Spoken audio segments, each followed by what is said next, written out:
Praise the lord. ఎడారిలో సెలయేరులు. ఫిబ్రవరి 21వ తారీఖు.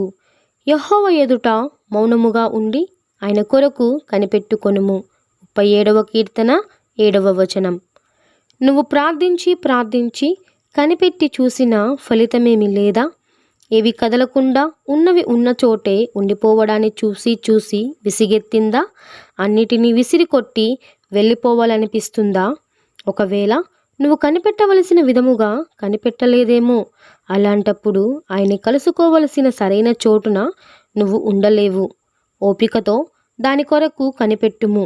రోమాపత్రిక 8వ అధ్యాయం 25వ వచనం. ఓపిక ఆందోళన తొలగిస్తుంది. ఆయన వస్తానన్నాడు. ఆయన వాగ్దానాలు ఉన్నాయంటే ఆయన సన్నిధి ఉన్నట్లే. ఓపిక నీ ఏడుపును తొలగిస్తుంది. ఎందుకు విచారముగా నిర్లిప్తంగా ఉంటావు? నీ అవసరం నీకంటే దేవునికే బాగా తెలుసు. కానీ ఇప్పుడే దాన్ని నువ్వు గ్రహించకుండా ఉండడంలో ఆయన ఉద్దేశం ఏమిటి అంటే ఆ పరిస్థితులలో నుండి ఇంకా ఎక్కువ మహిమను వెలికి తేవాలని. సొంతముగా పనిచేయడాన్ని సహనం దూరం చేస్తుంది. నువ్వు చేయవలసింది పని ఒక్కటే, నమ్ము. యోహాను సువార్త 6వ అధ్యాయం 29వ వచనం. నువ్వు కేవలం నమ్మితే అంతా సవ్యంగానే ఉందని గ్రహిస్తావు. ఓపిక అవసరాలన్నిటినీ తొలగిస్తుంది. నువ్వు కోరుకున్న దాన్ని గురించిన నీ అభిలాష బహుశా అది జరగడం వల్ల నెరవేరే దేవుని చిత్తంపై నీ అభిలాష కంటే గొప్పదేమో. ఓపిక బలహీనతను తీసివేస్తుంది. ఆలస్యమవుతున్న కొద్దీ నిరాశ పెంచుకొని అడిగిన దాన్ని వదిలేయవద్దు. దేవుడు నువ్వు అడిగిన దానికంటే ఎక్కువ మొత్తం నీ కోసం సిద్ధం చేస్తున్నాడని నమ్మి దాన్ని స్వీకరించడానికి సిద్ధపడాలి.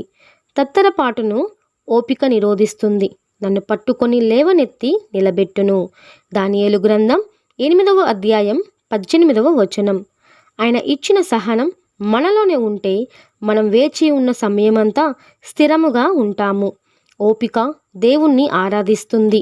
స్తుతులతో కూడిన ఓపిక, ఆనందంతో కూడిన పూర్ణమైన ఓర్పును, దీర్ఘశాంతమును అతి శ్రేష్టమైనవి.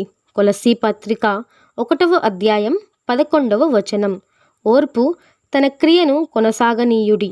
యాకోబు పత్రిక 1వ అధ్యాయం 4వ వచనం. నీవు దేవుని కొరకు కనిపెట్టే కొలది ఆత్మ సమృద్ధి పొందుతావు. Praise the lord.